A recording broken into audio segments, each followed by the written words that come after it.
a seat. Good morning, everyone. I'm getting the sense that we've definitely got sort of cool kids section at the back. No one really wanting to sit in front of the bus. We've got the back section heavily packed out. But I think that's also, I can see that's where some of the strongest voices are. And so really bringing that volume forward and just lifting everyone sort of in the front half of the chapel. So I'm really excited and looking forward to that. We are going to start with some singing this morning. However, I've shifted things up from yesterday because sometimes when you think, oh, that seems like a good idea, that seems like a nice challenge and a stretch. Well, I think we overdid it a little bit. And I think the combination of Freddie Mercury and David Bowie on Under Pressure was just too much. And we all felt it. So today we're going to mix up. I've actually gone for, it's a student recommendation, all right? So alleviating any responsibility from my shoulders. But no, I did make the final call, so it is my fault ultimately if it falls flat. But I think that the lyrics are what we need. They're going to set us up for a consideration of, and for you to hopefully just do some reflection as well in your own lives and moving forward on this idea of resilience and what it is and how we can perhaps conceptualize it and how you might be able to even develop it as you move forward. Okay, so the first song today, very excited about the back rows, I tell you. It's excellent stuff. It's Firework. It's Katy Perry again. I heard that uplifted. Yes! Please stand.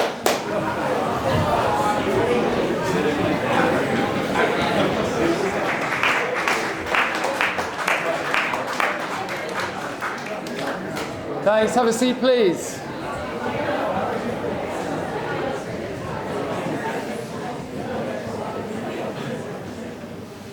So I didn't realise that Mr. Robertson was such a Katy Perry fan. It's quite loud up at the front, so and well done at the back as well. It was a sort of pincer movement, so excellent.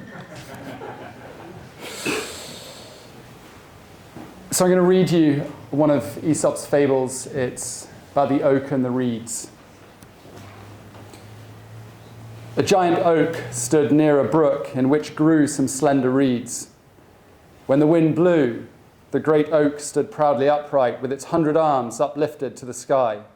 But the reeds bowed low in the wind and sang a sad and mournful song. "You have reason to complain," said the oak. "The slightest breeze that ruffles the surface of the water makes you bow your heads.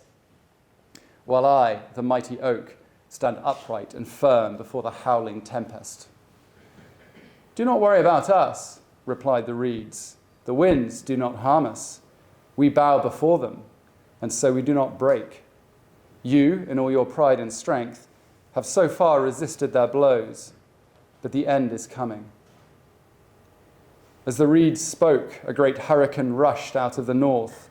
The oak stood proudly and fought against the storm, while the yielding reeds bowed low. The wind redoubled in fury, and all at once the great tree fell, torn up by the roots, and lay among the pitying reeds.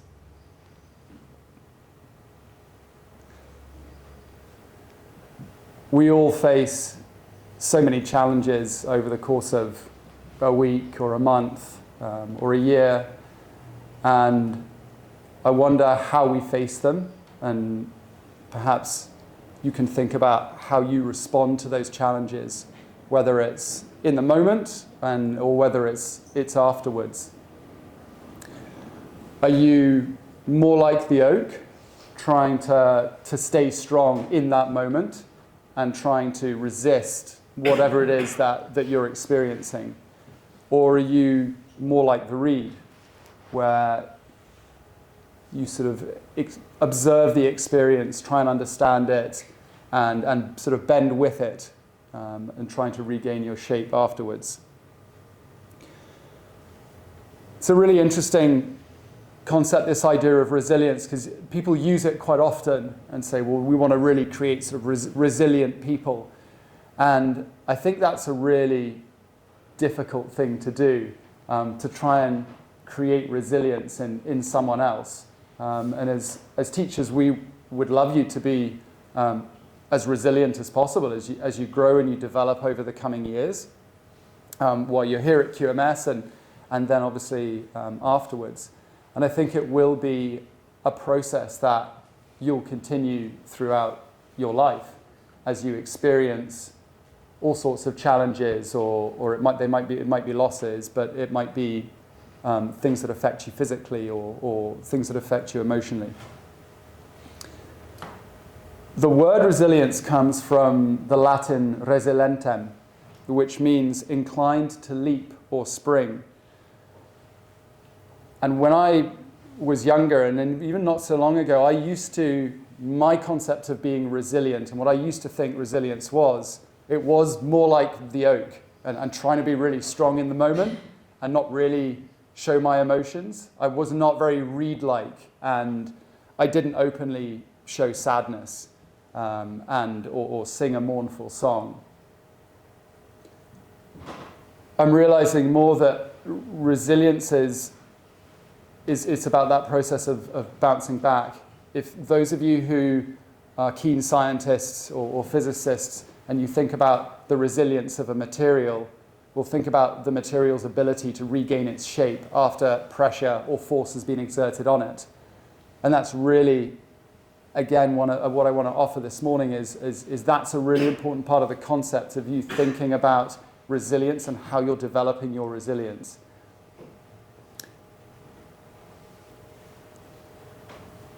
I think it's important to consider that resilience is actually a set of behaviors and thoughts and acts. It's not something that you either are or you aren't.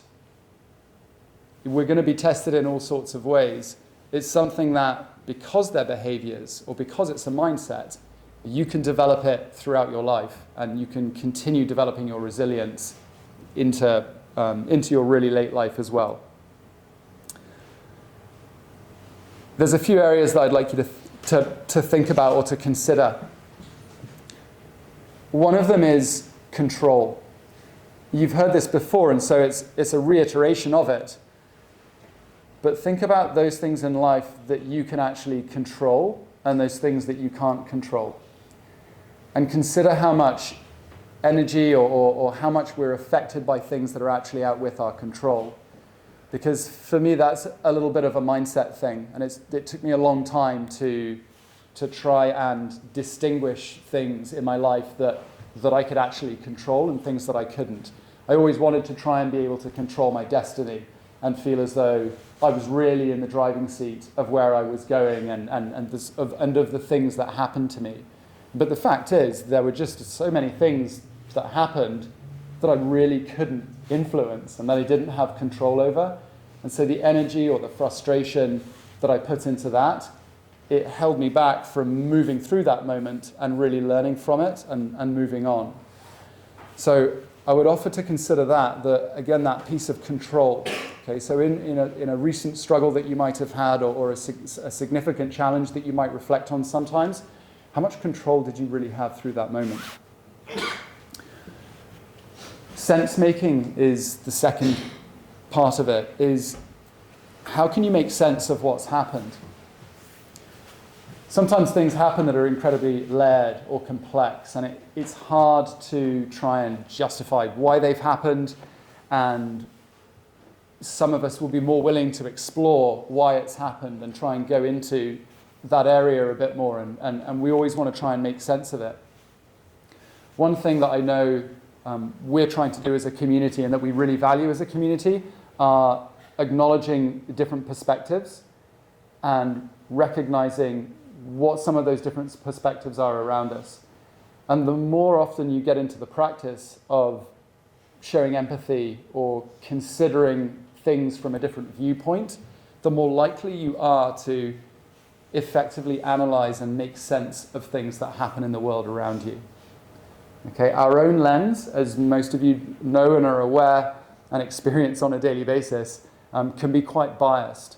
Okay, we all have our own sort of innate set through our life experiences of prejudices or the way that we see the world. Okay, so I offer that as well as think about how are you going to make sense of things that happen to you, and how can you look at things through a different lens or from a different perspective.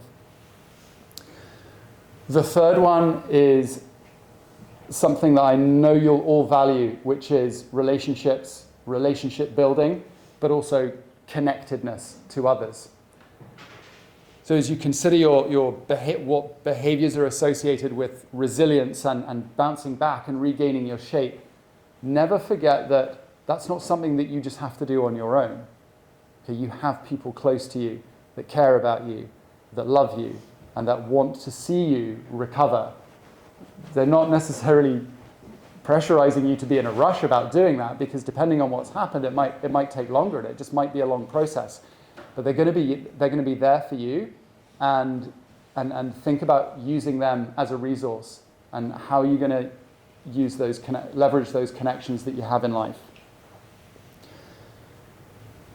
So as you look to develop and build your resilience, and whether that image or that idea in that fable of the oak versus the reeds, and you're thinking of that sort of continuum and how you might shift your mindset around being resilient, or your behaviors or your actions,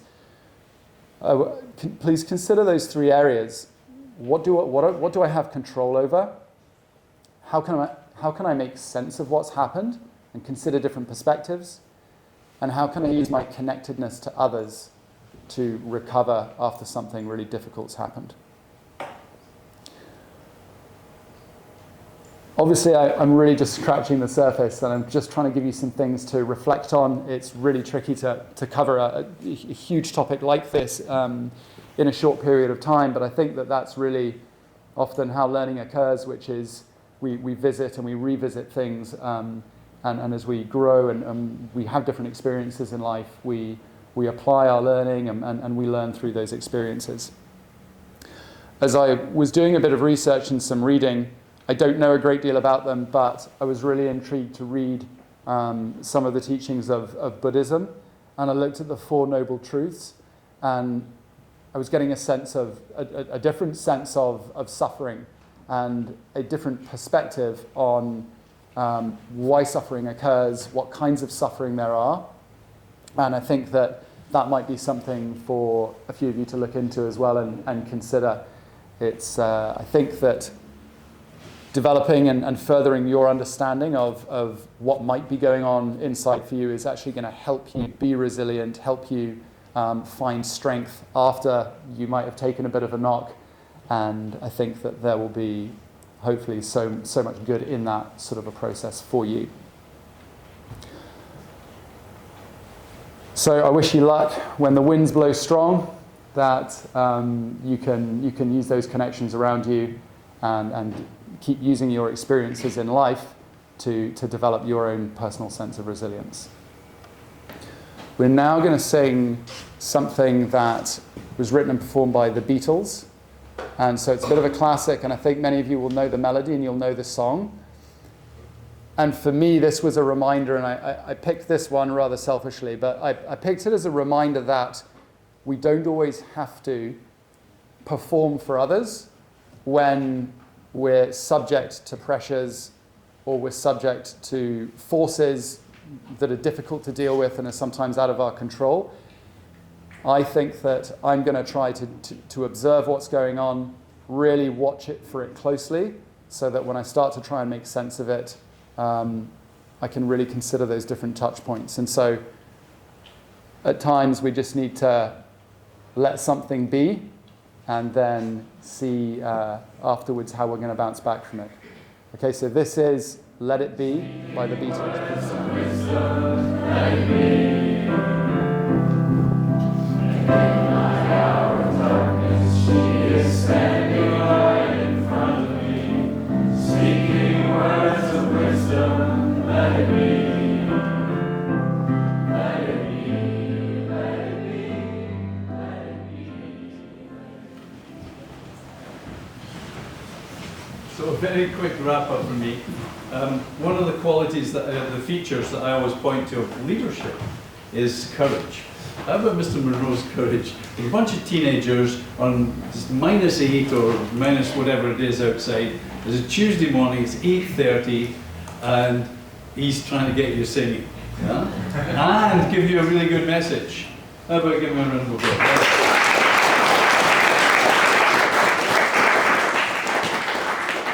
These are perfect conditions and a perfect time of year to be talking about resilience, right? Because we're going to encounter it every day, the need for it. So, if you actually want to follow up with him on some of the message there, it would be worth doing. From my point of view, I'm going to simplify it to make it sort of almost like a takeaway, accessible kind of thing. Get yourselves a couple of mantras that help you when the need for resilience is there, when you're dealing with something and you need to figure out how to get through it, right? There's a great quotation by Winston Churchill, actually, which was, when you're going through hell, just keep going, right? So in other words, don't stop and let it all happen to you. Keep going. There's a Japanese expression that served me well, which is fall 6, rise 7. Fall 6, rise 7. Which means you're totally confident that every time something sets you back, knocks you down, you'll recover from it. You'll rise again, right? It doesn't matter how many times you get knocked down, you're going to get up one more time, right? So you'll always end up getting up. And then on a very basic level, there's active and reactive, right? You can, reactive is letting it all happen to you. Oh my goodness, it's cold, and I think I'm getting a cold, I'm sore throat, and you're just letting it all happen to you. Or you can get active and you say, bring it on. I can take more than this. Bring it on. Yeah? That's active as opposed to reactive. And then just by way of amusement, you can imagine how I feel over here trying to sing Katy Perry, who I barely know the existence of, and I've certainly never heard that song. But then he throws in a Let It Be. Now, I do know that song, because, get this, about the passing of time. You guys are blasé about the passing of time because you're young. But as you get older, you become aware of the passing of time. Like me. So 51 years ago, I was standing in a classroom in Bordeaux, in France, where I was playing rugby and teaching English. And I was teaching these French kids to sing the lyrics of this song. 51 years ago. So that's a little bit of a full circle nostalgia for me. Thanks, Mr. Monroe. Have a great day, everybody. Keep up the good work.